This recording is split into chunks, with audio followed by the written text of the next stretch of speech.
KaraokeBooks. The Scarlet Letter. Nathaniel Hawthorne. Audiobook. Introductory, The Custom House. It is a little remarkable that, though disinclined to talk over much of myself and my affairs at the fireside and to my personal friends, an autobiographical impulse should twice in my life have taken possession of me in addressing the public. The first time was 3 or 4 years since, when I favored the reader, inexcusably, and for no earthly reason that either the indulgent reader or the intrusive author could imagine, with a description of my way of life in the deep quietude of an old manse. And now, because, beyond my deserts, I was happy enough to find a listener or two on the former occasion, I again seize the public by the button, and talk of my 3 years' experience in a custom house. The example of the famous P., clerk of this parish, was never more faithfully followed. The truth seems to be, however, that when he casts his leaves forth upon the wind, the author addresses, not the many who will fling aside his volume or never take it up, but the few who will understand him better than most of his schoolmates or lifemates. Some authors, indeed, do far more than this, and indulge themselves in such confidential depths of revelation as could fittingly be addressed only and exclusively to the one heart and mind of perfect sympathy, as if the printed book, thrown at large on the wide world, were certain to find out the divided segment of the writer's own nature and complete his circle of existence by bringing him into communion with it. It is scarcely decorous, however, to speak all, even where we speak impersonally. But as thoughts are frozen and utterance benumbed, unless the speaker stand in some true relation with his audience, it may be pardonable to imagine that a friend, a kind and apprehensive though not the closest friend, is listening to our talk, and then, a native reserve being thawed by this genial consciousness, we may prate of the circumstances that lie around us, and even of ourself, but still keep the inmost me behind its veil. To this extent, and within these limits, an author, methinks, may be autobiographical, without violating either the reader's rights or his own.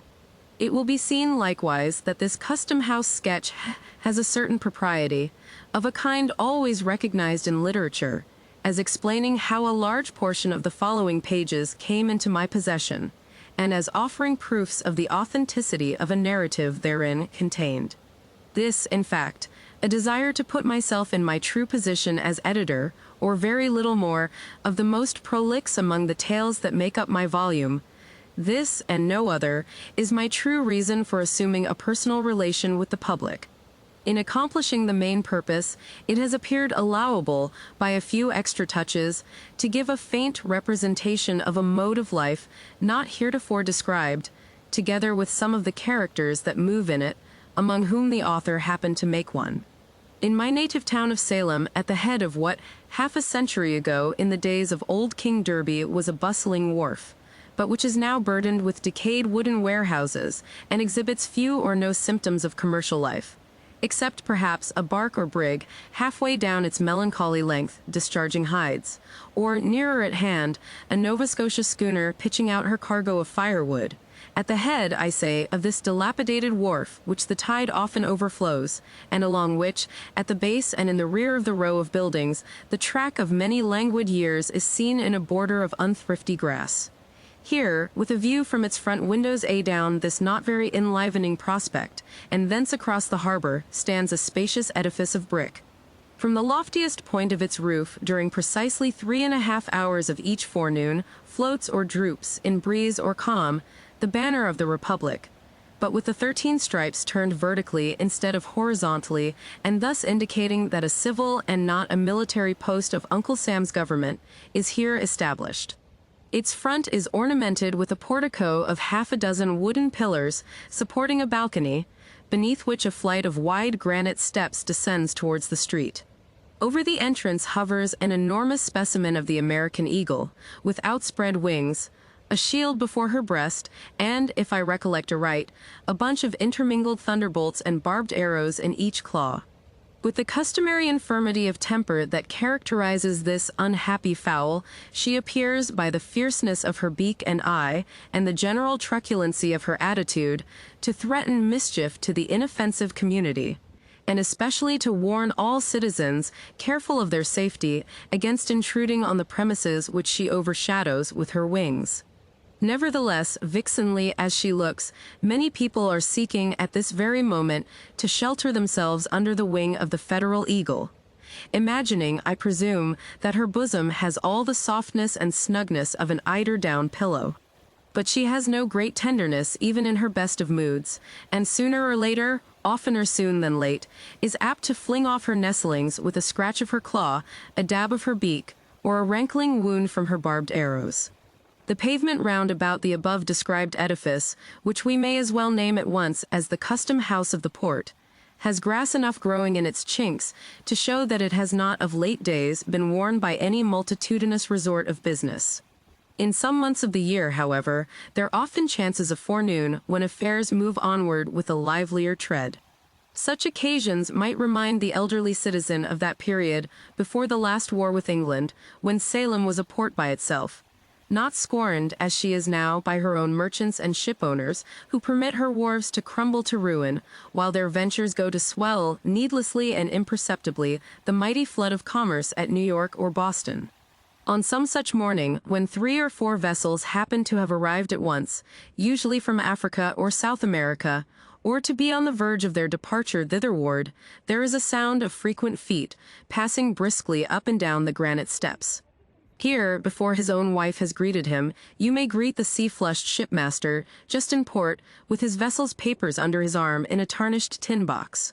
Here, too, comes his owner, cheerful or somber, gracious or in the sulks, accordingly as his scheme of the now accomplished voyage has been realized in merchandise that will readily be turned to gold, or has buried him under a bulk of incommodities, such as nobody will care to rid him of.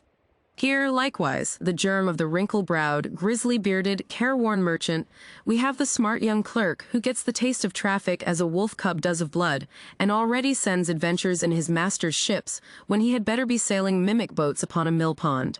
Another figure in the scene is the outward-bound sailor, in quest of a protection, or the recently arrived one, pale and feeble, seeking a passport to the hospital. Nor must we forget the captains of the rusty little schooners that bring firewood from the British provinces, a rough-looking set of tarpaulins, without the alertness of the Yankee aspect, but contributing an item of no slight importance to our decaying trade. Cluster all these individuals together, as they sometimes were, with other miscellaneous ones to diversify the group, and for the time being, it made the custom house a stirring scene. More frequently, however, on ascending the steps, you would discern, in the entry if it were summertime, or in their appropriate rooms if wintry or inclement weather, a row of venerable figures, sitting in old-fashioned chairs, which were tipped on their hind legs back against the wall. Oftentimes they were asleep, but occasionally might be heard talking together, in voices between speech and a snore, and with that lack of energy that distinguishes the occupants of almshouses, and all other human beings who depend for subsistence on charity, on monopolized labor, or anything else but their own independent exertions. These old gentlemen, seated, like Matthew, at the receipt of customs, but not very liable to be summoned thence, like him, for apostolic errands, were custom house officers. Furthermore, on the left hand as you enter the front door is a certain room or office, about 15 feet square and of a lofty height, with 2 of its arched windows commanding a view of the aforesaid dilapidated wharf, and the third looking across a narrow lane and along a portion of Derby Street. All 3 give glimpses of the shops of grocers, block-makers, slop-sellers, and ship-chandlers, around the doors of which are generally to be seen, laughing and gossiping, clusters of old salts, and such other wharf-rats as haunt the wapping of a seaport. The room itself is cobwebbed and dingy with old paint.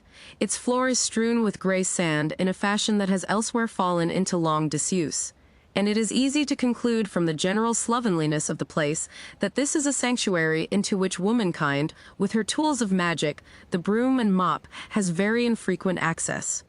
In the way of furniture, there is a stove with a voluminous funnel, an old pine desk with a 3-legged stool beside it, 2 or 3 wooden bottom chairs, exceedingly decrepit and infirm, and, not to forget the library, on some shelves a score or 2 of volumes of the Acts of Congress, and a bulky digest of the revenue laws. A tin pipe ascends through the ceiling and forms a medium of vocal communication with other parts of the edifice. And here, some 6 months ago, pacing from corner to corner, or lounging on the long-legged stool, with his elbow on the desk and his eyes wandering up and down the columns of the morning newspaper, you might have recognized, honored reader, the same individual who welcomed you into his cheery little study, where the sunshine glimmered so pleasantly through the willow branches on the western side of the old manse. But now, should you go thither to seek him, you would inquire in vain for the locofoco surveyor. The besom of reform has swept him out of office, and a worthier successor wears his dignity and pockets his emoluments. This old town of Salem, my native place, though I have dwelt much away from it, both in boyhood and maturer years, possesses or did possess a hold on my affections, the force of which I have never realized during my seasons of actual residence here. Indeed, so far as its physical aspect is concerned, with its flat, unvaried surface, covered chiefly with wooden houses, few or none of which pretend to architectural beauty, its irregularity, which is neither picturesque nor quaint but only tame, its long and lazy street, lounging wearisomely through the whole extent of the peninsula, with Gallows Hill and New Guinea at one end, and a view of the almshouse at the other. Such being the features of my native town, it would be quite as reasonable to form a sentimental attachment to a disarranged checkerboard. And yet, though invariably happiest elsewhere, there is within me a feeling for old Salem, which, in lack of a better phrase, I must be content to call affection. The sentiment is probably assignable to the deep and aged roots which my family has struck into the soil. It is now nearly 2 centuries and a quarter since the original Briton, the earliest emigrant of my name, made his appearance in the wild and forest-bordered settlement, which has since become a city. And here his descendants have been born and died, and have mingled their earthy substance with the soil, until no small portion of it must necessarily be akin to the mortal frame wherewith for a little while I walk the streets. In part, therefore, the attachment which I speak of is the mere sensuous sympathy of dust for dust. Few of my countrymen can know what it is, nor, as frequent transplantation is perhaps better for the stock, need they consider it desirable to know. But the sentiment has likewise its moral quality. The figure of that first ancestor, invested by family tradition with a dim and dusky grandeur, was present to my boyish imagination as far back as I can remember. It still haunts me and induces a sort of home feeling with the past, which I scarcely claim in reference to the present phase of the town. I seem to have a stronger claim to a residence here on account of this grave, bearded, sable-cloaked and steeple-crowned progenitor, who came so early with his Bible and his sword, and trode the unworn street with such a stately port, and made so large a figure as a man of war and peace. A stronger claim than for myself, whose name is seldom heard and my face hardly known. He was a soldier, legislator, judge. He was a ruler in the church. He had all the puritanic traits, both good and evil.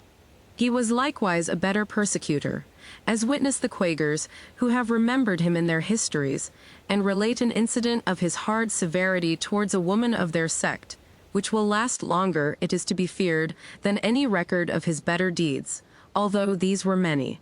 His son, too, inherited the persecuting spirit, and made himself so conspicuous in the martyrdom of the witches that their blood may fairly be said to have left a stain upon him. So deep a stain, indeed, that his old dry bones in the Charter Street burial ground must still retain it, if they have not crumbled utterly to dust. I know not whether these ancestors of mine bethought themselves to repent and ask pardon of heaven for their cruelties, or whether they are now groaning under the heavy consequences of them in another state of being. At all events, I, the present writer, as their representative, hereby take shame upon myself for their sakes, and pray that any curse incurred by them, as I have heard, and as the dreary and unprosperous condition of the race for many a long year back would argue to exist, may be now and henceforth removed. Doubtless, however, either of these stern and black-browed Puritans would have thought it quite a sufficient retribution for his sins, that after so long a lapse of years, the old trunk of the family tree with so much venerable moss upon it should have borne as its topmost bough an idler like myself. No aim that I have ever cherished would they recognize as laudable, no success of mine, if my life beyond its domestic scope had ever been brightened by success, would they deem otherwise than worthless, if not positively disgraceful. What is he, murmurs one gray shadow of my forefathers to the other. A writer of storybooks. What kind of a business in life, what mode of glorifying God, or being serviceable to mankind in his day and generation, may that be? Why, the degenerate fellow might as well have been a fiddler. Such are the compliments bandied between my great-grandsires and myself across the gulf of time. And yet, let them scorn me as they will, strong traits of their nature have intertwined themselves with mine. Planted deep in the town's earliest infancy and childhood by these two earnest and energetic men, the race has ever since subsisted here. Always, too, in respectability, never, so far as I have known, disgraced by a single unworthy member, but seldom or never, on the other hand, after the first two generations, performing any memorable deed, or so much as putting forward a claim to public notice. Gradually they have sunk almost out of sight, as old houses, here and there about the streets, get covered halfway to the eaves by the accumulation of new soil. From father to son, for above 100 years, they followed the sea, a gray-headed shipmaster in each generation, retiring from the quarterdeck to the homestead, while a boy of 14 took the hereditary place before the mast, confronting the salt spray and the gale, which had blustered against his sire and grandsire. The boy also, in due time, passed from the forecastle to the cabin, spent a tempestuous manhood, and returned from his world wanderings, to grow old and die and mingle his dust with the natal earth. This long connection of a family with one spot, as its place of birth and burial, creates a kindred between the human being and the locality, quite independent of any charm in the scenery or moral circumstances that surround him. It is not love, but instinct. The new inhabitant, who came himself from a foreign land or whose father or grandfather came, has little claim to be called a Solemite. He has no conception of the oyster-like tenacity with which an old settler, over whom his third century is creeping, clings to the spot where his successive generations have been embedded. It is no matter that the place is joyless for him, that he is weary of the old wooden houses, the mud and dust, the dead level of sight and sentiment, the chill east wind and the chillest of social atmospheres. All these, and whatever faults besides he may see or imagine, are nothing to the purpose. The spell survives, and just as powerfully as if the natal spot were an earthly paradise. So has it been in my case. I felt it almost as a destiny to make Salem my home, so that the mold of features and cast of character which had all along been familiar here, ever as one representative of the race lay down in his grave, another, assuming, as it were, his sentry march along the main street, might still in my little day be seen and recognized in the old town. Nevertheless, this very sentiment is an evidence that the connection, which has become an unhealthy one, should at least be severed. Human nature will not flourish, any more than a potato, if it be planted and replanted for too long a series of generations in the same worn-out soil. My children have had other birthplaces, and so far as their fortunes may be within my control, shall strike their roots into unaccustomed earth. On emerging from the old manse, it was chiefly this strange, indolent, unjoyous attachment for my native town that brought me to fill a place in Uncle Sam's brick edifice, when I might as well, or better, have gone somewhere else. My doom was on me. It was not the first time nor the second that I had gone away, as it seemed, permanently, but yet returned like the bad halfpenny, or as if Salem were for me the inevitable center of the universe. So, one fine morning, I ascended the flight of granite steps, with the President's commission in my pocket, and was introduced to the corps of gentlemen who were to aid me in my weighty responsibility as Chief Executive Officer of the Custom House. I doubt greatly, or rather, I do not doubt at all, whether any public functionary of the United States, either in the civil or military line, has ever had such a patriarchal body of veterans under his orders as myself. The whereabouts of the oldest inhabitant was at once settled when I looked at them. For upwards of 20 years before this epoch, the independent position of the collector had kept the Salem Custom House out of the whirlpool of political vicissitude, which makes the tenure of office generally so fragile.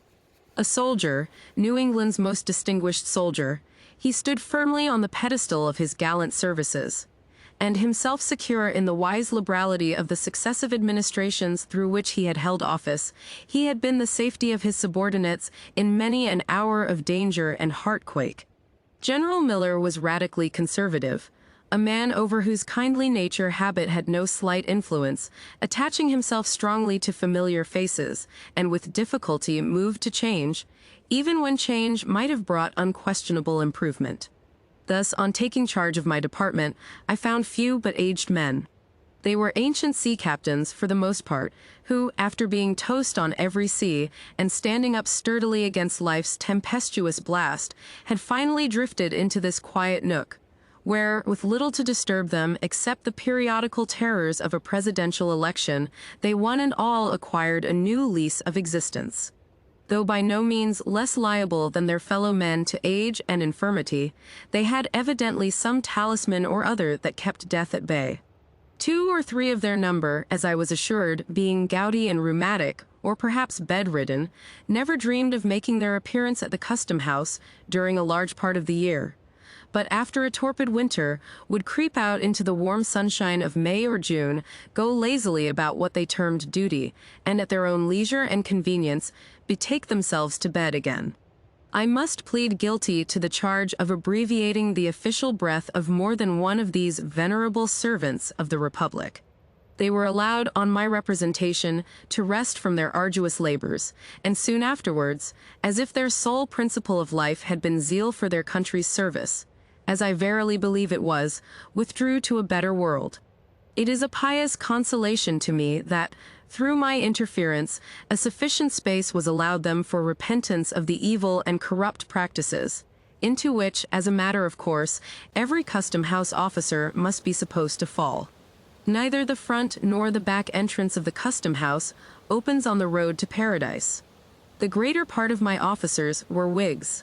It was well for their venerable brotherhood that the new surveyor was not a politician, and though a faithful Democrat in principle, neither received nor held his office with any reference to political services.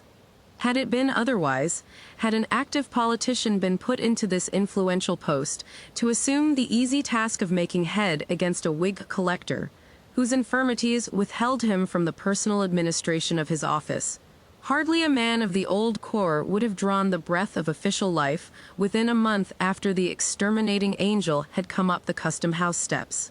According to the received code in such matters, it would have been nothing short of duty in a politician to bring every one of those white heads under the axe of the guillotine. It was plain enough to discern that the old fellows dreaded some such discourtesy at my hands. It pained and at the same time amused me to behold the terrors that attended my advent, to see a furrowed cheek, weather-beaten by half a century of storm, turn ashy pale at the glance of so harmless an individual as myself, to detect, as one or another addressed me, the tremor of a voice, which in long past days had been wont to bellow through a speaking trumpet, hoarsely enough to frighten Boreas himself to silence.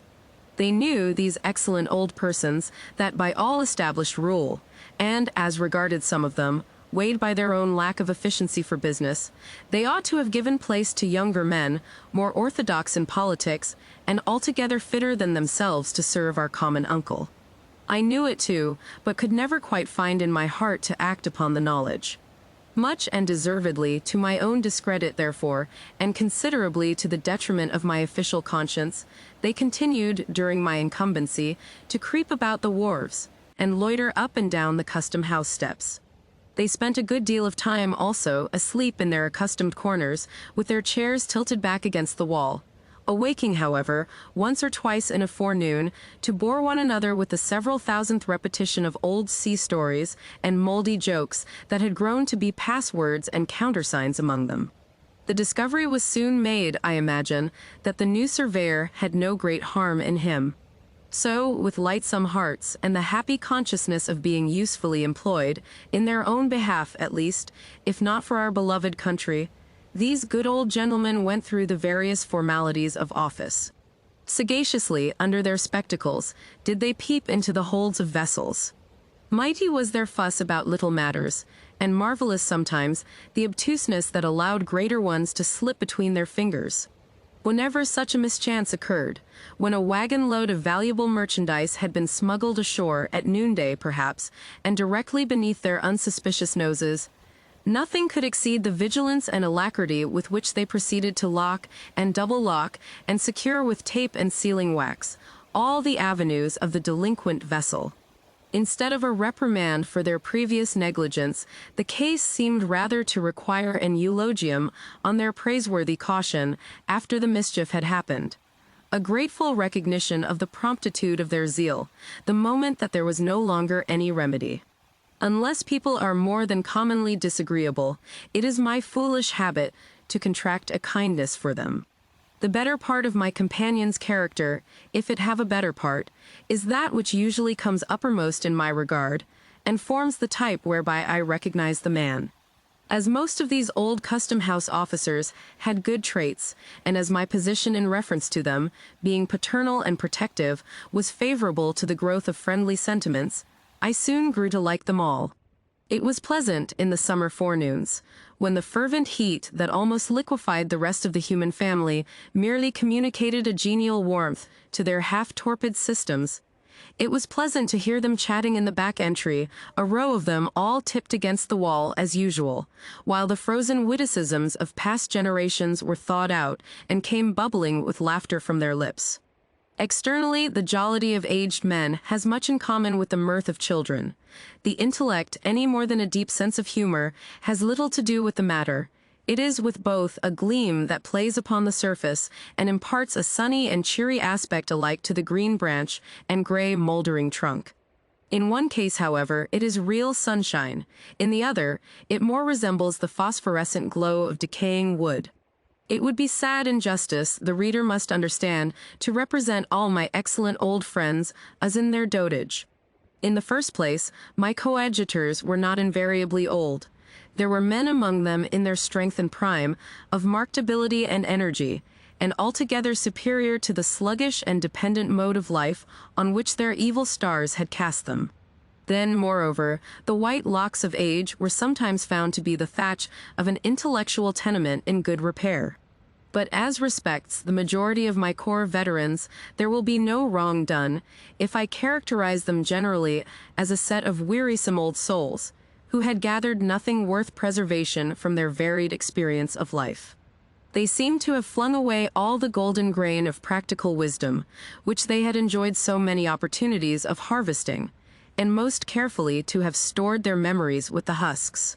They spoke with far more interest and unction of their morning's breakfast, or yesterday's, today's, or tomorrow's dinner, than of the shipwreck of 40 or 50 years ago, and all the world's wonders which they had witnessed with their youthful eyes.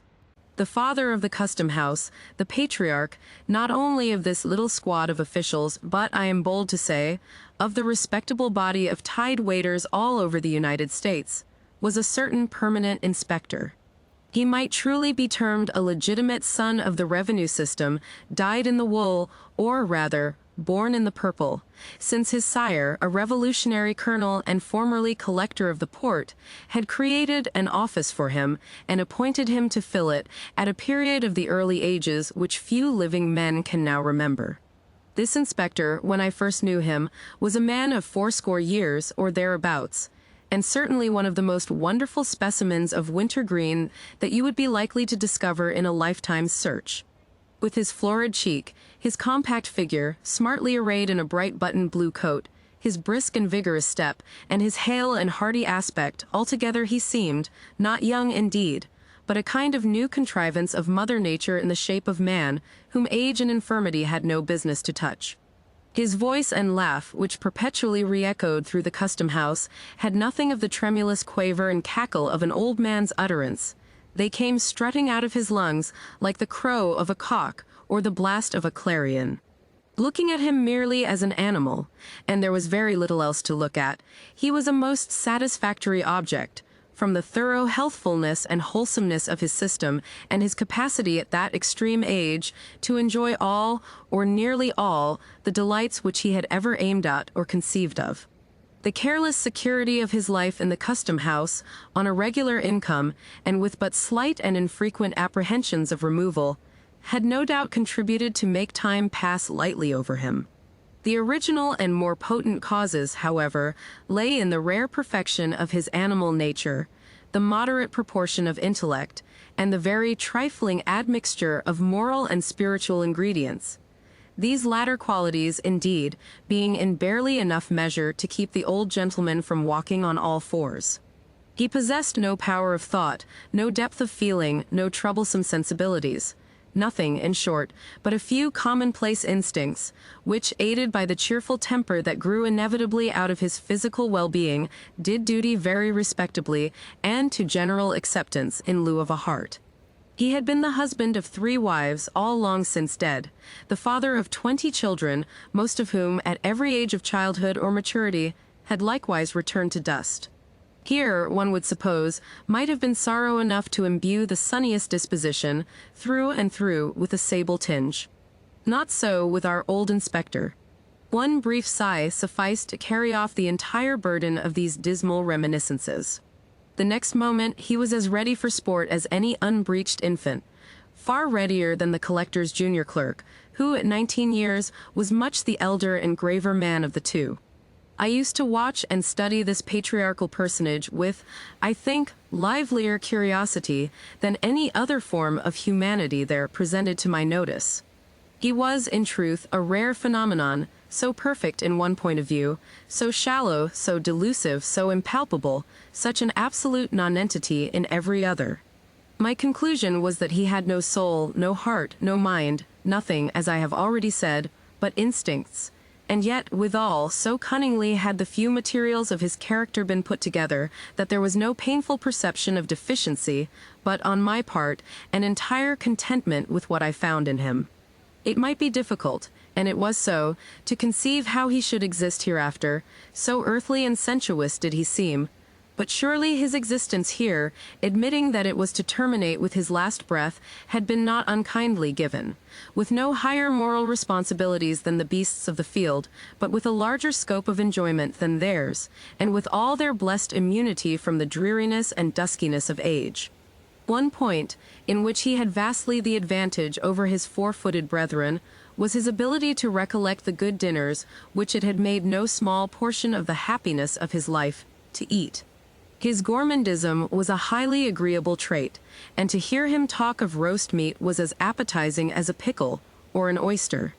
As he possessed no higher attribute, and neither sacrificed nor vitiated any spiritual endowment, by devoting all his energies and ingenuities to subserve the delight and profit of his maw, it always pleased and satisfied me to hear him expatiate on fish, poultry, and butcher's meat, and the most eligible methods of preparing them for the table. His reminiscences of good cheer, however ancient the date of the actual banquet, seemed to bring the savor of pig or turkey under one's very nostrils. There were flavors on his palate that had lingered there not less than 60 or 70 years, and were still apparently as fresh as that of the mutton chop, which he had just devoured for his breakfast. I have heard him smack his lips over dinners, every guest at which, except himself, had long been food for worms. It was marvelous to observe how the ghosts of bygone meals were continually rising up before him, not in anger or retribution, but as if grateful for his former appreciation, and seeking to repudiate an endless series of enjoyment, at once shadowy and sensual. A tender loin of beef, a hind quarter of veal, a spare rib of pork, a particular chicken, or a remarkably praiseworthy turkey, which had perhaps adorned his board in the days of the elder Adams, would be remembered, while all the subsequent experience of our race, and all the events that brightened or darkened his individual career, had gone over him with as little permanent effect as the passing breeze. The chief tragic event of the old man's life, so far as I could judge, was his mishap with a certain goose, which lived and died some 20 or 40 years ago. A goose of most promising figure, but which at table proved so inveterately tough that the carving knife would make no impression on its carcass, and it could only be divided with an axe and handsaw. But it is time to quit this sketch, on which, however, I should be glad to dwell at considerably more length, because of all men whom I have ever known, this individual was fittest to be a custom house officer. Most persons, owing to causes which I may not have space to hint at, suffer moral detriment from this peculiar mode of life.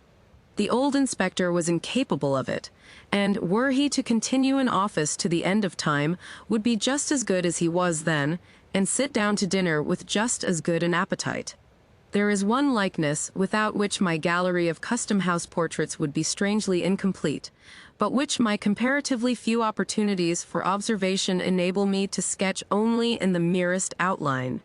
It is that of the collector, our gallant old general, who, after his brilliant military service, subsequently to which he had ruled over a wild western territory, had come hither, 20 years before, to spend the decline of his varied and honorable life. The brave soldier had already numbered, nearly or quite, his 80 years and 10, and was pursuing the remainder of his earthly march, burdened with infirmities which even the martial music of his own spirit-stirring recollections could do little towards lightening. The step was palsied now, that had been foremost in the charge. It was only with the assistance of a servant, and by leaning his hand heavily on the iron balustrade, that he could slowly and painfully ascend the custom house steps, and with a toilsome progress across the floor, attain his customary chair beside the fireplace. There he used to sit, gazing with a somewhat dim serenity of aspect at the figures that came and went. Amid the rustle of papers, the administering of oaths, the discussion of business, and the casual talk of the office, all which sounds and circumstances seemed but indistinctly to impress his senses, and hardly to make their way into his inner sphere of contemplation. His countenance in this repose was mild and kindly. If his notice was sought, an expression of courtesy and interest gleamed out upon his features, proving that there was light within him, and that it was only the outward medium of the intellectual lamp that obstructed the rays in their passage. The closer you penetrated to the substance of his mind, the sounder it appeared. When no longer called upon to speak or listen, either of which operations cost him an evident effort, his face would briefly subside into its former not uncheerful quietude. It was not painful to behold this look, for though dim, it had not the imbecility of decaying age. The framework of his nature, originally strong and massive, was not yet crumbled into ruin. To observe and define his character, however, under such disadvantages, was as difficult a task as to trace out and build up anew, in imagination, an old fortress, like Ticonderoga, from a view of its gray and broken ruins. Here and there, perchance, the walls may remain almost complete, but elsewhere may be only a shapeless mound, cumbrous with its very strength and overgrown through long years of peace and neglect, with grass and alien weeds. Nevertheless, looking at the old warrior with affection, for slight as was the communication between us, my feeling towards him, like that of all bipeds and quadrupeds who knew him, might not improperly be termed so, I could discern the main points of his portrait. It was marked with the noble and heroic qualities which showed it to be not by a mere accident, but of good right, that he had won a distinguished name. His spirit could never, I conceive, have been characterized by an uneasy activity. It must, at any period of his life, have required an impulse to set him in motion. But, once stirred up, with obstacles to overcome, and an adequate object to be attained, it was not in the man to give out or fail. The heat that had formerly pervaded his nature, and which was not yet extinct, was never of the kind that flashes and flickers in a blaze, but rather a deep red glow, as of iron in a furnace. Weight, solidity, firmness, this was the expression of his repose, even in such decay as had crept untimely over him at the period of which I speak. But I could imagine, even then, that, under some excitement which should go deeply into his consciousness, roused by a trumpet peal, loud enough to awaken all of his energies that were not dead, but only slumbering, he was yet capable of flinging off his infirmities like a sick man's gown, dropping the staff of age to seize a battle-sword, and starting up once more a warrior. And in so intense a moment, his demeanor would have still been calm.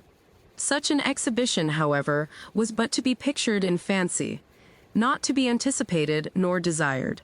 What I saw in him, as evidently as the indestructible ramparts of old Ticonderoga, already cited as the most appropriate simile, were the features of stubborn and ponderous endurance, which might well have amounted to obstinacy in his earlier days, of integrity, that, like most of his other endowments, lay in a somewhat heavy mass, and was just as unmalleable and unmanageable as a ton of iron ore, and of benevolence, which, fiercely as he led the bayonets on at Chippewa or Fort Erie, I take to be of quite as genuine a stamp as what actuates any or all the polemical philanthropists of the age. He had slain men with his own hand, for aught I know. Certainly they had fallen, like blades of grass at the sweep of the scythe, before the charge to which his spirit imparted its triumphant energy. But, be that as it might, there was never in his heart so much cruelty as would have brushed the down off a butterfly's wing. I have not known the man, to whose innate kindliness I would more confidently make an appeal. Many characteristics, and those too, which contribute not the least forcibly to impart resemblance in a sketch, must have vanished, or been obscured, before I met the General. All merely graceful attributes are usually the most evanescent, nor does nature adorn the human ruin with blossoms of new beauty, that have their roots and proper nutriment only in the chinks and crevices of decay, as she sows wallflowers over the ruined fortress of Ticonderoga. Still, even in respect of grace and beauty, there were points well worth noting. A ray of humor, now and then, would make its way through the veil of dim obstruction, and glimmer pleasantly upon our faces. A trait of native elegance, seldom seen in the masculine character after childhood or early youth, was shown in the General's fondness for the sight and fragrance of flowers. An old soldier might be supposed to prize only the bloody laurel on his brow, but here was one who seemed to have a young girl's appreciation of the floral tribe. There, beside the fireplace, the brave old general used to sit, while the surveyor, though seldom, when it could be avoided, taking upon himself the difficult task of engaging him in conversation, was fond of standing at a distance, and watching his quiet and almost slumberous countenance. He seemed away from us, although we saw him but a few yards off, remote, though we passed close beside his chair, unattainable, though we might have stretched forth our hands and touched his own. It might be that he lived a more real life within his thoughts than amid the unappropriate environment of the collector's office. The evolutions of the parade, the tumult of the battle, the flourish of old, heroic music, heard 30 years before, such scenes and sounds, perhaps, were all alive before his intellectual sense. Meanwhile, the merchants and shipmasters, the spruce clerks and uncouth sailors, entered and departed. The bustle of this commercial and custom-house life kept up its little murmur round about him, and neither with the men nor their affairs did the General appear to sustain the most distant relation. He was as much out of place as an old sword, now rusty, but which had flashed once in the bottle's front, and showed still a bright gleam along its blade, would have been among the inkstands, paper folders, and mahogany rulers on the deputy collector's desk. There was one thing that much aided me in renewing and recreating the stalwart soldier of the Niagara frontier, the man of true and simple energy.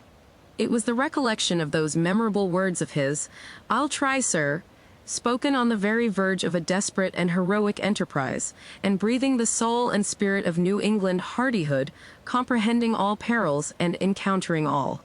If in our country valor were rewarded by heraldic honor, this phrase, which it seems so easy to speak, but which only he, with such a task of danger and glory before him, has ever spoken, would be the best and fit test of all mottos for the General's shield of arms.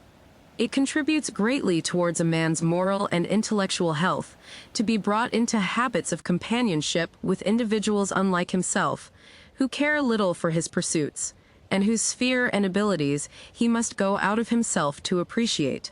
The accidents of my life have often afforded me this advantage, but never with more fullness and variety than during my continuance in office. There was one man, especially, the observation of whose character gave me a new idea of talent.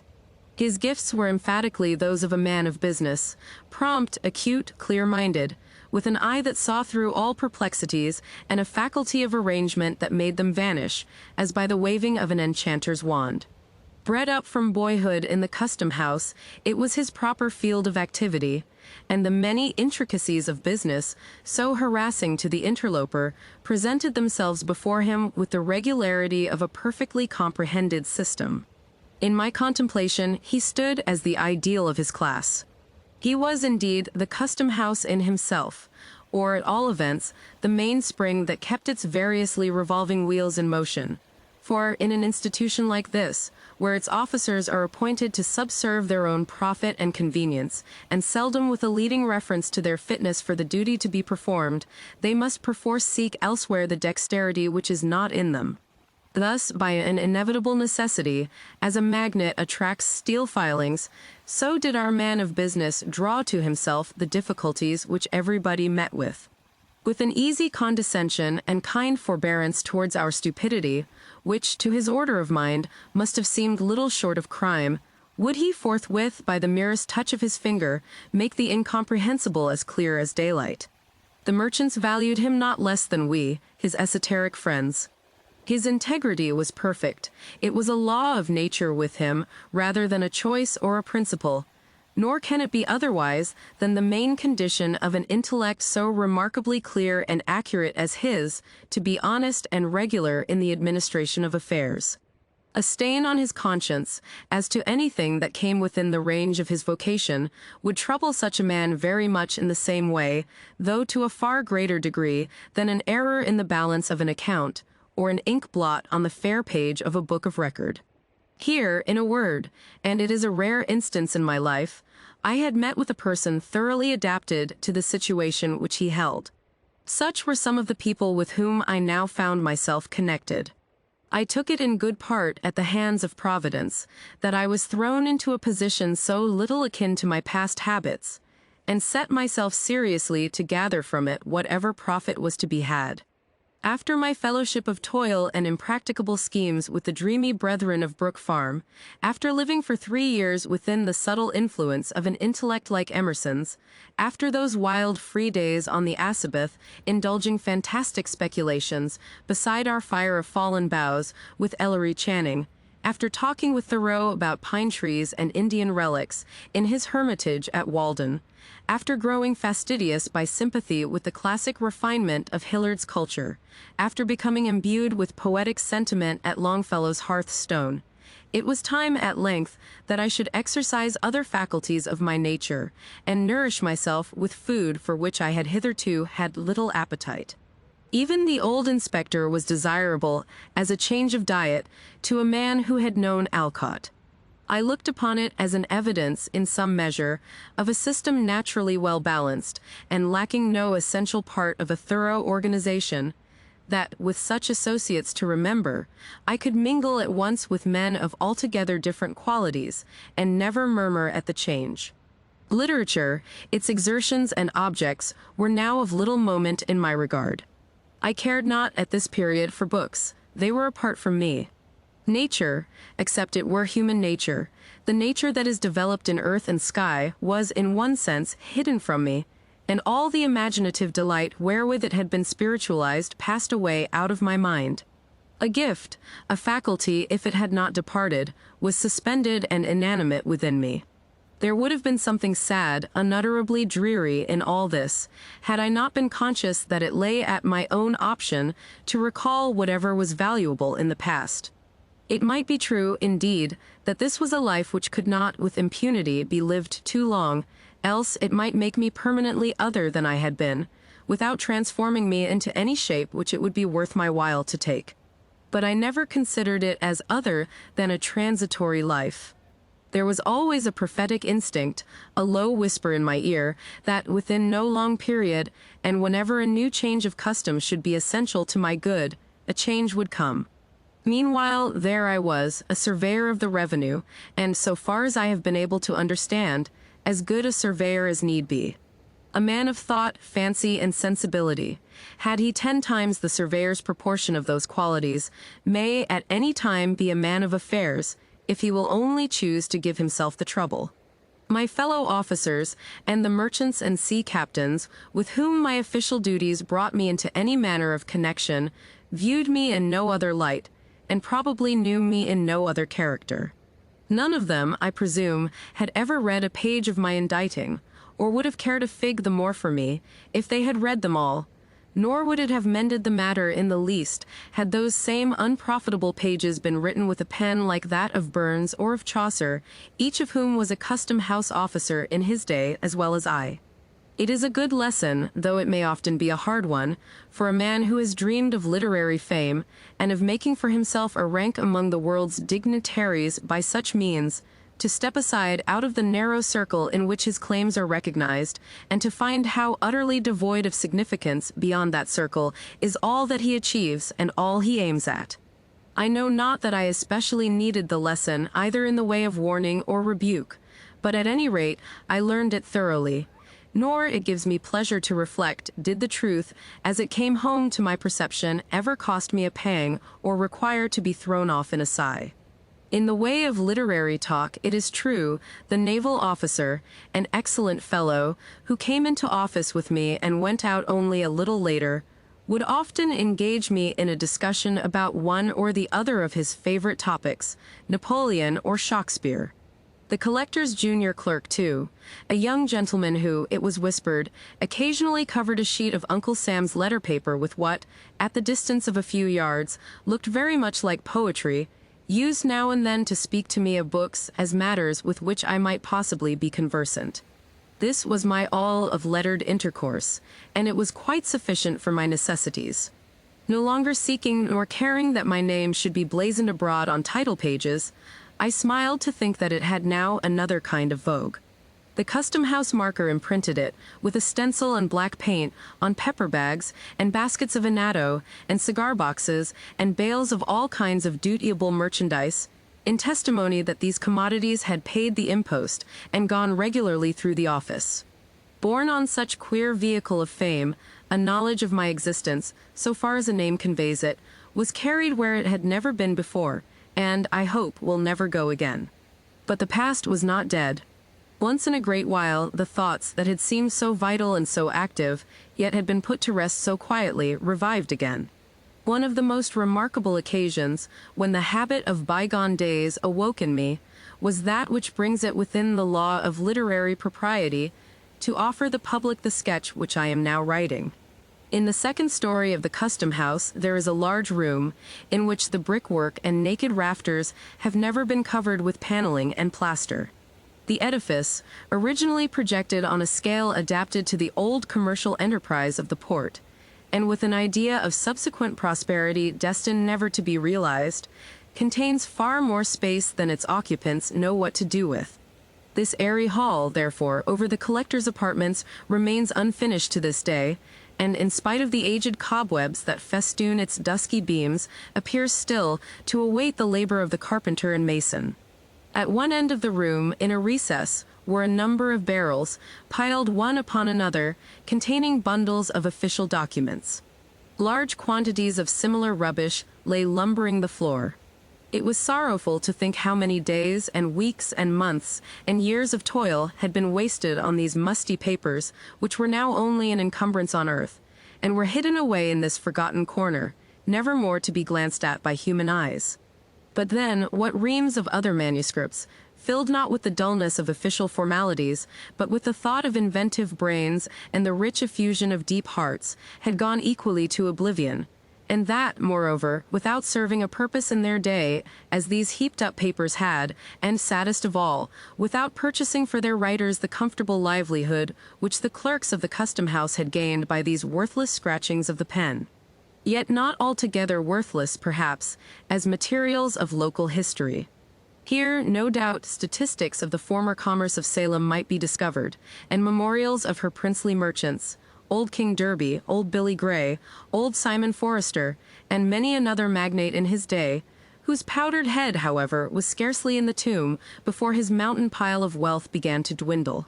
The founders of the greater part of the families which now compose the aristocracy of Salem might here be traced from the petty and obscure beginnings of their traffic, at periods generally much posterior to the Revolution, upward to what their children look upon as long-established rank.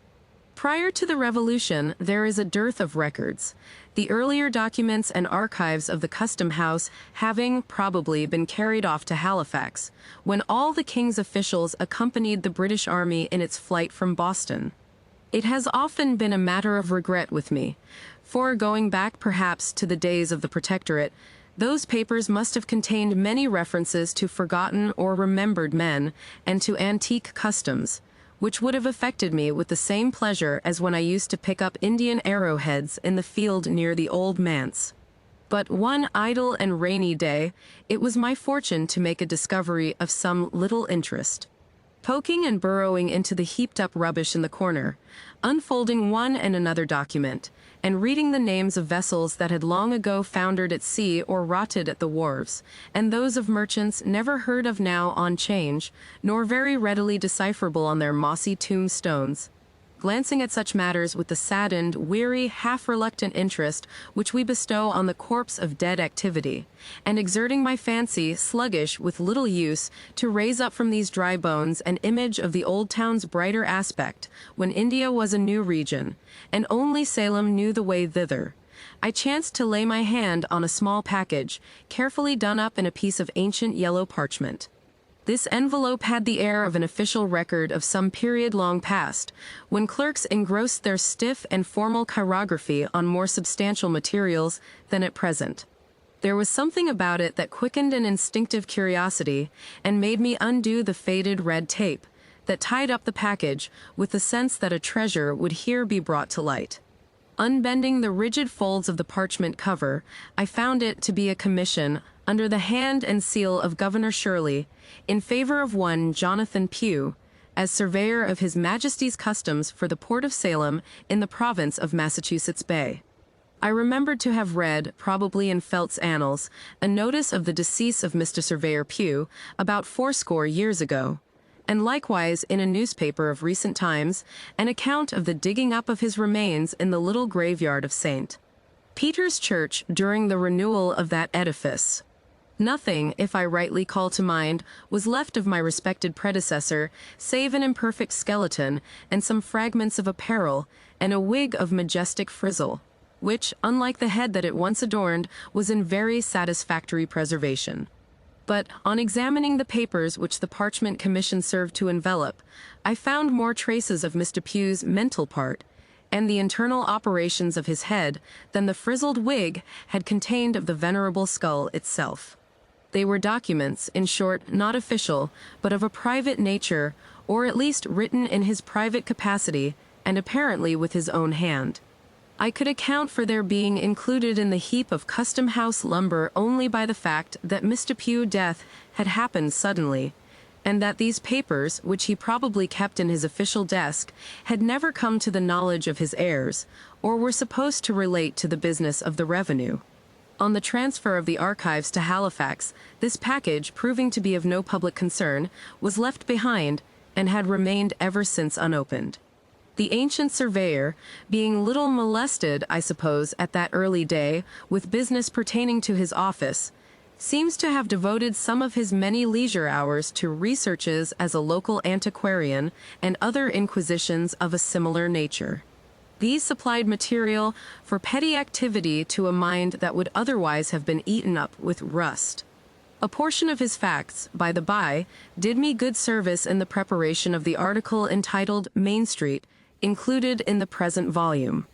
The remainder may perhaps be applied to purposes equally valuable hereafter, or not impossibly may be worked up, so far as they go, into a regular history of Salem, should my veneration for the natal soil ever impel me to so pious a task. Meanwhile, they shall be at the command of any gentleman, inclined and competent, to take the unprofitable labor off my hands. As a final disposition, I contemplate depositing them with the Essex Historical Society. But the object that most drew my attention in the mysterious package was a certain affair of fine red cloth, much worn and faded. There were traces about it of gold embroidery, which, however, was greatly frayed and defaced, so that none or very little of the glitter was left. It had been wrought, as was easy to perceive, with wonderful skill of needlework, and the stitch, as I am assured by ladies conversant with such mysteries, gives evidence of a now forgotten art, not to be recovered even by the process of picking out the threads. This rag of scarlet cloth, for time and wear, and a sacrilegious moth, had reduced it to little other than a rag, on careful examination assumed the shape of a letter. It was the capital letter A. By an accurate measurement, each limb proved to be precisely 3 inches and a quarter in length. It had been intended, there could be no doubt, as an ornamental article of dress, but how it was to be worn, or what rank, honor, and dignity in by past times were signified by it, was a riddle which, so evanescent are the fashions of the world in these particulars, I saw little hope of solving. And yet it strangely interested me. My eyes fastened themselves upon the old scarlet letter, and would not be turned aside. Certainly there was some deep meaning in it, most worthy of interpretation, and which, as it were, streamed forth from the mystic symbol, subtly communicating itself to my sensibilities, but evading the analysis of my mind. While thus perplexed, and cogitating, among other hypotheses, whether the letter might not have been one of those decorations which the white men used to contrive in order to take the eyes of Indians, I happened to place it on my breast. It seemed to me, the reader may smile but must not doubt my word, it seemed to me then that I experienced a sensation not altogether physical, yet almost so, as of burning heat, and as if the letter were not of red cloth but red-hot iron. I shuddered, and involuntarily let it fall upon the floor. In the absorbing contemplation of the scarlet letter, I had hitherto neglected to examine a small roll of dingy paper, around which it had been twisted. This I now opened, and had the satisfaction to find, recorded by the old surveyor's pen, a reasonably complete explanation of the whole affair. There were several foolscap sheets, containing many particulars respecting the life and conversation of one Hester Prynne, who appeared to have been rather a noteworthy personage in the view of our ancestors. She had flourished during the period between the early days of Massachusetts and the close of the 17th century. Aged persons alive in the time of Mr. Surveyor Pugh, and from whose oral testimony he had made up his narrative, remembered her in their youth as a very old but not decrepit woman, of a stately and solemn aspect. It had been her habit, from an almost immemorial date, to go about the country as a kind of voluntary nurse, and doing whatever miscellaneous good she might, taking upon herself, likewise, to give advice in all matters, especially those of the heart. By which means, as a person of such propensities inevitably must, she gained from many people the reverence due to an angel, but, I should imagine, was looked upon by others as an intruder and a nuisance. Prying further into the manuscript, I found the record of other doings and sufferings of this singular woman, for most of which the reader is referred to the story entitled The Scarlet Letter, and it should be borne carefully in mind that the main facts of that story are authorized and authenticated by the document of Mr. Surveyor Pugh. The original papers, together with the Scarlet Letter itself, a most curious relic, are still in my possession, and shall be freely exhibited to whomsoever, induced by the great interest of the narrative, may desire a sight of them.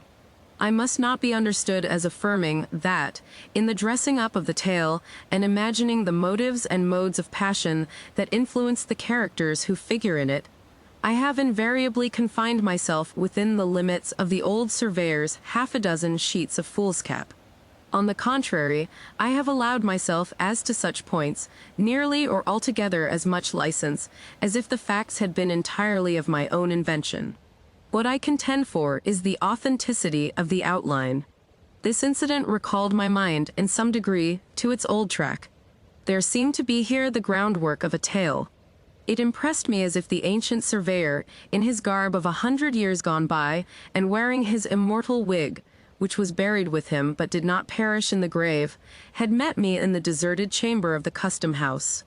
In his port was the dignity of one who had borne his Majesty's commission, and who was therefore illuminated by a ray of the splendor that shone so dazzlingly about the throne. How unlike, alas, the hangdog look of a Republican official, who, as the servant of the people, feels himself less than the least and below the lowest of his masters. With his own ghostly hand, the obscurely seen but majestic figure had imparted to me the scarlet symbol, and the little roll of explanatory manuscript. With his own ghostly voice, he had exhorted me, on the sacred consideration of my filial duty and reverence towards him, who might reasonably regard himself as my official ancestor, to bring his moldy and moth-eaten lucubrations before the public. "Do this," said the ghost of Mr. Surveyor Pugh, emphatically nodding the head that looked so imposing within its memorable wig. "Do this, and the profit shall be all your own. You will shortly need it, for it is not in your days as it was in mine, when a man's office was a life-lease, and oftentimes an heirloom. But I charge you, in this matter of old Mistress Prynne, give to your predecessor's memory the credit which will be rightfully due." And I said to the ghost of Mr. Surveyor Pugh, "I will." On Hester Prynne's story, therefore, I bestowed much thought.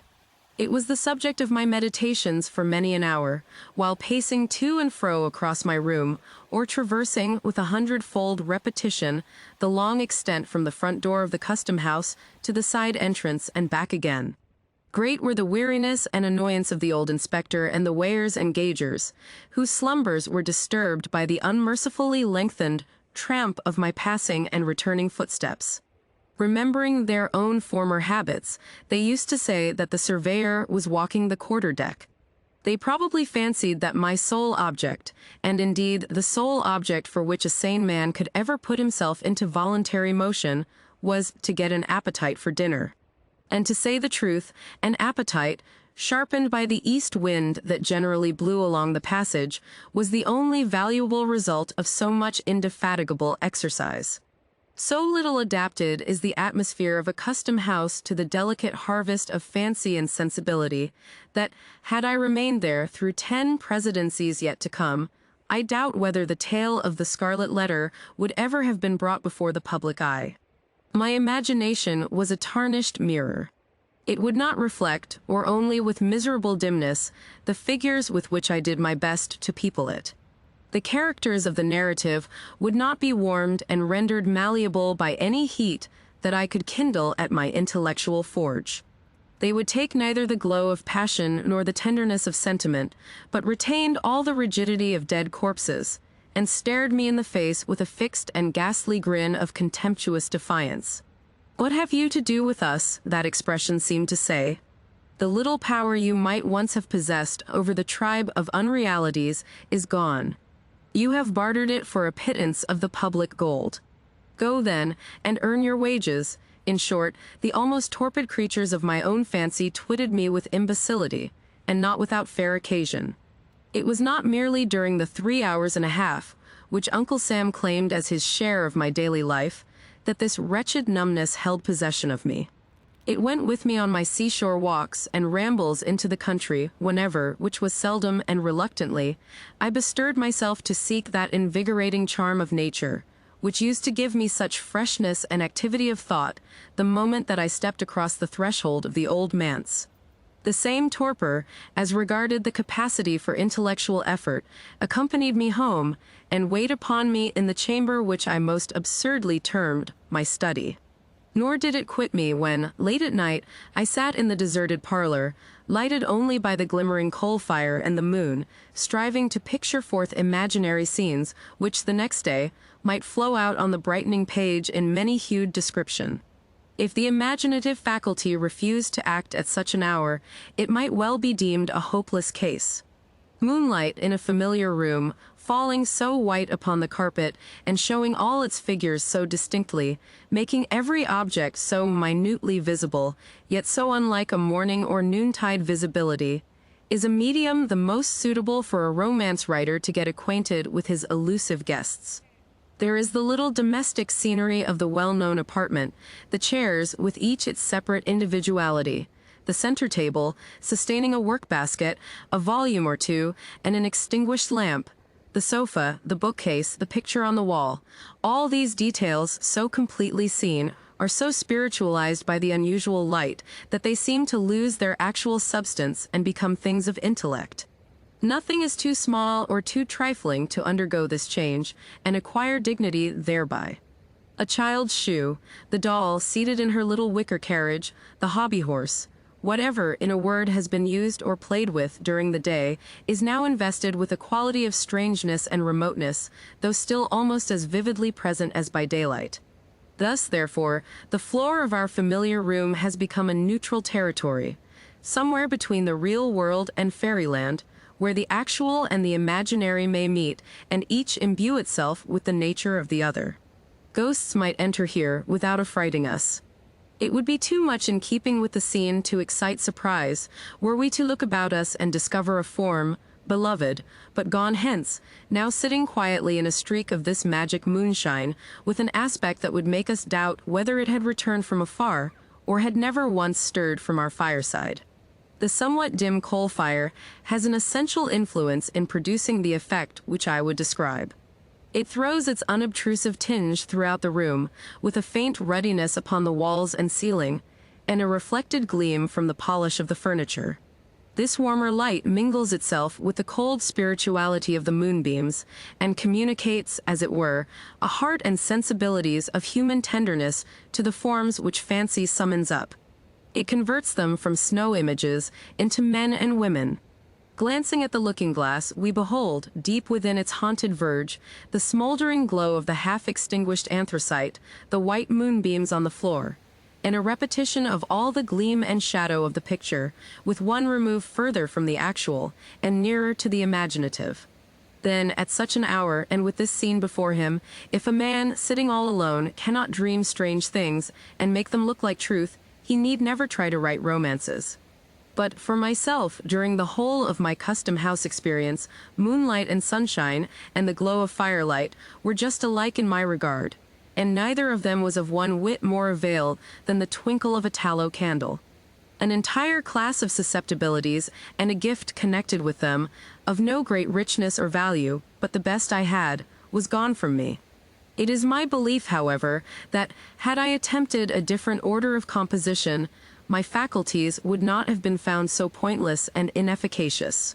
I might, for instance, have contented myself with writing out the narratives of a veteran shipmaster, one of the inspectors, whom I should be most ungrateful not to mention, since scarcely a day passed that he did not stir me to laughter and admiration by his marvelous gifts as a storyteller.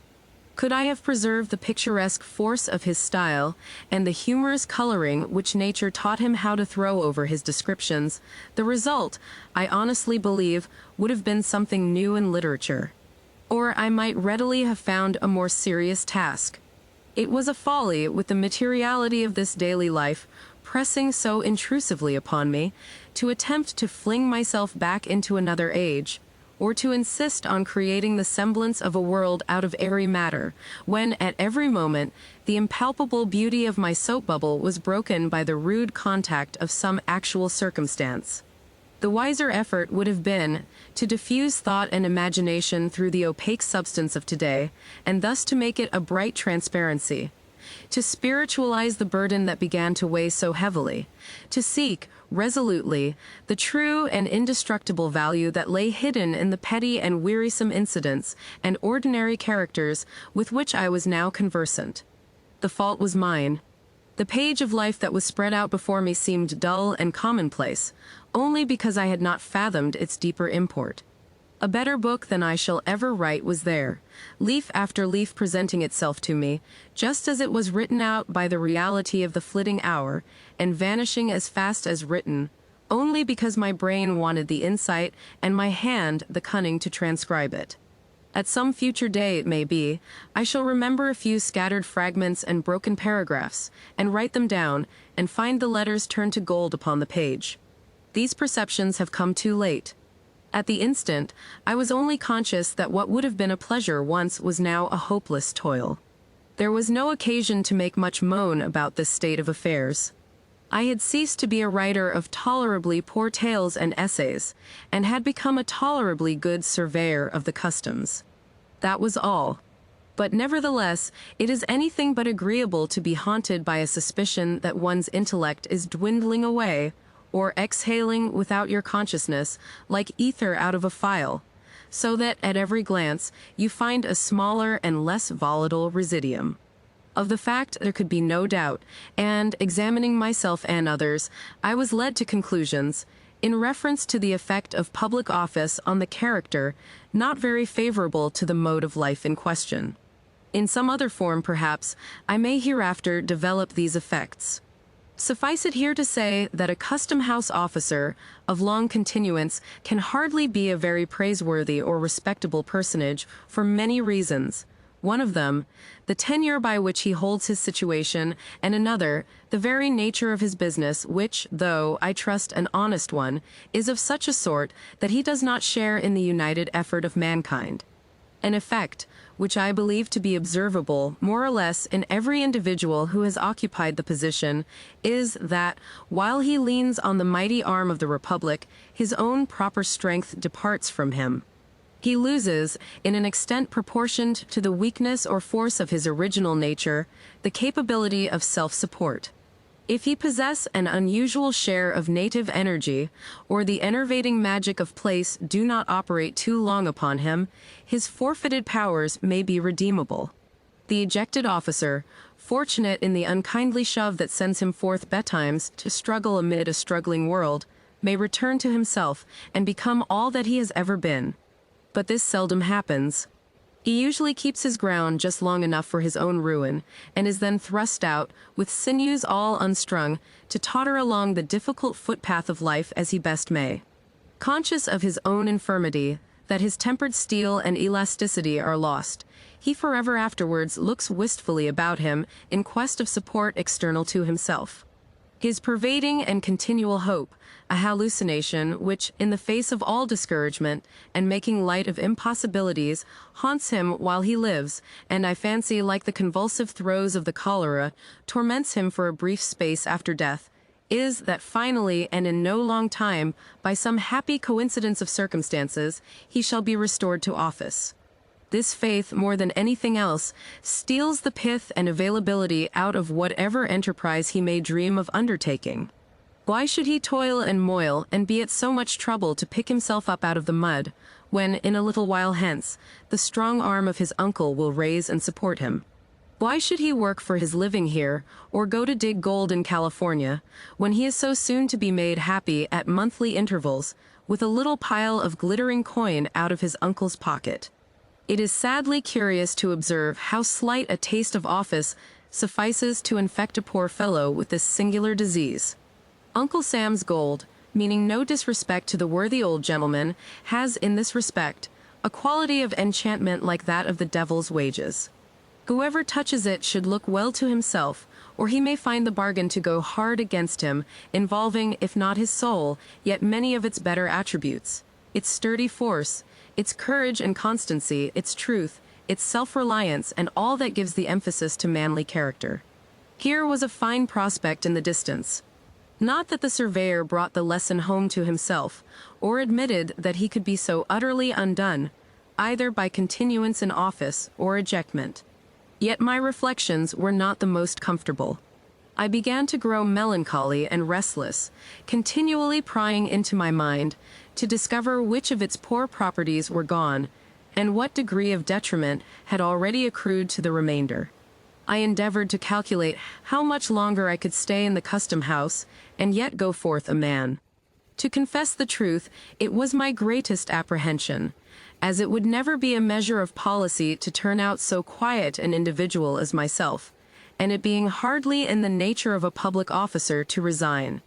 It was my chief trouble, therefore, that I was likely to grow gray and decrepit in the surveyorship, and become much such another animal as the old inspector. Might it not, in the tedious lapse of official life that lay before me, finally be with me as it was with this venerable friend? To make the dinner hour the nucleus of the day, and to spend the rest of it, as an old dog spends it, asleep in the sunshine or in the shade. A dreary look forward this, for a man who felt it to be the best definition of happiness to live throughout the whole range of his faculties and sensibilities. But all this while, I was giving myself very unnecessary alarm. Providence had meditated better things for me than I could possibly imagine for myself. A remarkable event of the third year of my surveyorship, to adopt the tone of P, was the election of General Taylor to the presidency. It is essential, in order to a complete estimate of the advantages of official life, to view the incumbent at the incoming of a hostile administration. His position is then one of the most singularly irksome and, in every contingency, disagreeable that a wretched mortal can possibly occupy, with seldom an alternative of good on either hand, although what presents itself to him as the worst event may very probably be the best. But it is a strange experience to a man of pride and sensibility to know that his interests are within the control of individuals who neither love nor understand him, and by whom, since one or the other must needs happen, he would rather be injured than obliged. Strange, too, for one who has kept his calmness throughout the contest, to observe the bloodthirstiness that is developed in the hour of triumph, and to be conscious that he is himself among its objects. There are few uglier traits of human nature than this tendency, which I now witnessed in men no worse than their neighbors, to grow cruel, merely because they possess the power of inflicting harm. If the guillotine, as applied to office holders, were a literal fact, instead of one of the most apt of metaphors, it is my sincere belief that the active members of the victorious party were sufficiently excited to have chopped off all our heads, and have thanked heaven for the opportunity. It appears to me, who have been a calm and curious observer, as well in victory as defeat, that this fierce and bitter spirit of malice and revenge has never distinguished the many triumphs of my own party as it now did that of the Whigs. The Democrats take the offices, as a general rule, because they need them, and because the practice of many years has made it the law of political warfare, which, unless a different system be proclaimed, it were weakness and cowardice to murmur at. But the long habit of victory has made them generous. They know how to spare when they see occasion, and when they strike, the axe may be sharp, indeed, but its edge is seldom poisoned with ill will, nor is it their custom ignominiously to kick the head which they have just struck off. In short, unpleasant as was my predicament, at best, I saw much reason to congratulate myself that I was on the losing side, rather than the triumphant one.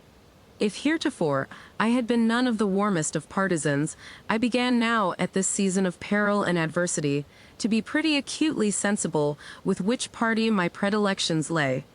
Nor was it without something like regret and shame that, according to a reasonable calculation of chances, I saw my own prospect of retaining office to be better than those of my Democratic brethren.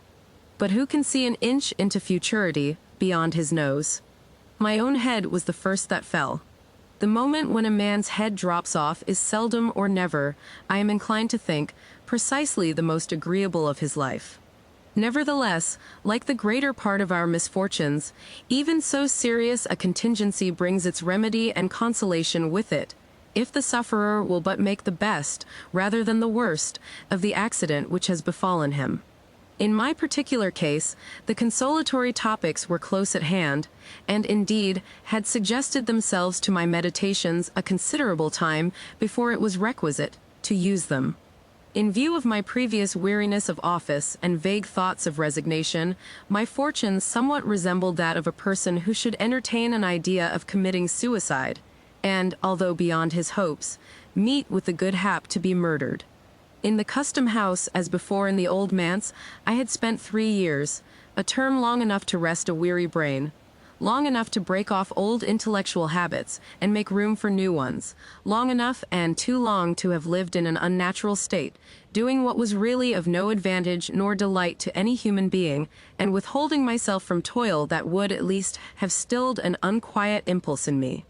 Then, moreover, as regarded his unceremonious ejectment, the late surveyor was not altogether ill-pleased to be recognized by the Whigs as an enemy. Since his inactivity in political affairs, his tendency to roam at will in that broad and quiet field where all mankind may meet, rather than confine himself to those narrow paths where brethren of the same household must diverge from one another, had sometimes made it questionable with his brother Democrats whether he was a friend.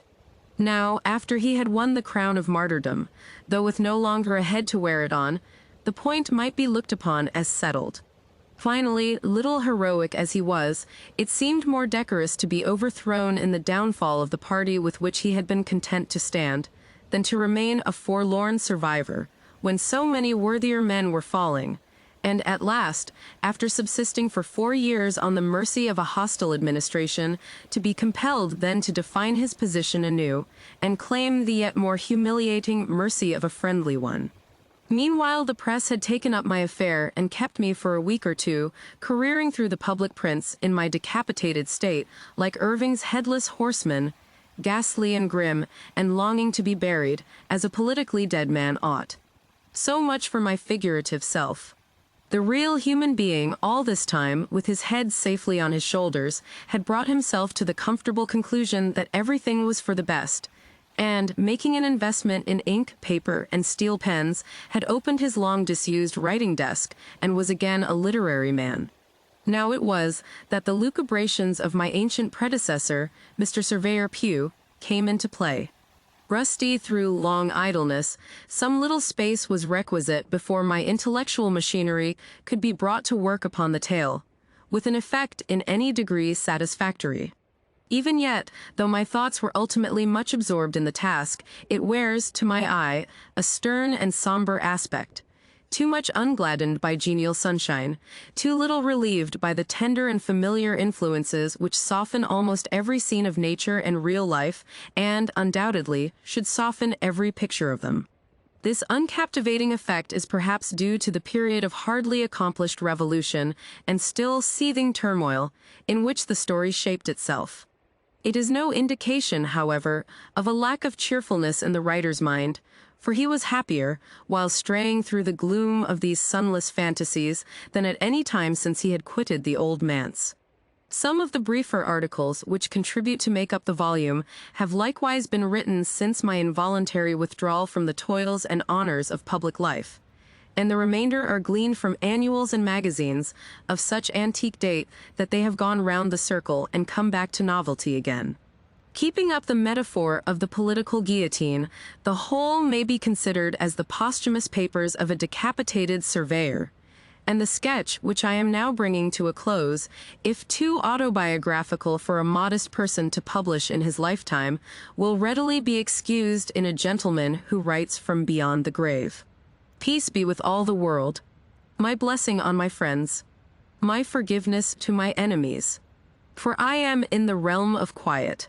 The life of the custom house lies like a dream behind me. The old inspector, who, by the by, I regret to say, was overthrown and killed by a horse some time ago, else he would certainly have lived forever. He and all those other venerable personages who sat with him at the receipt of custom are but shadows in my view, white-headed and wrinkled images, which my fancy used to sport with and has now flung aside forever. The merchants, Pingree, Phillips, Shepherd, Upton, Kimball, Bertram, Hunt, these and many other names which had such a classic familiarity for my ear 6 months ago, these men of traffic, who seemed to occupy so important a position in the world, how little time has it required to disconnect me from them all, not merely in act but recollection. It is with an effort that I recall the figures and appellations of these few. Soon, likewise, my old native town will loom upon me through the haze of memory, a mist brooding over and around it, as if it were no portion of the real earth, but an overgrown village in cloudland, with only imaginary inhabitants to people its wooden houses and walk its homely lanes and the unpicturesque prolixity of its main street. Henceforth, it ceases to be a reality of my life. I am a citizen of somewhere else. My good townspeople will not much regret me, for, though it has been as dear an object as any in my literary efforts to be of some importance in their eyes, and to win myself a pleasant memory in this abode and burial place of so many of my forefathers, there has never been for me the genial atmosphere which a literary man requires in order to ripen the best harvest of his mind. I shall do better amongst other faces, and these familiar ones, it need hardly be said, will do just as well without me. It may be, however, transporting and triumphant thought, that the great-grandchildren of the present race may sometimes think kindly of the scribbler of bygone days, when the antiquary of days to come, among the sites memorable in the town's history, shall point out the locality of the town pump. If you liked what you heard, please subscribe to the channel.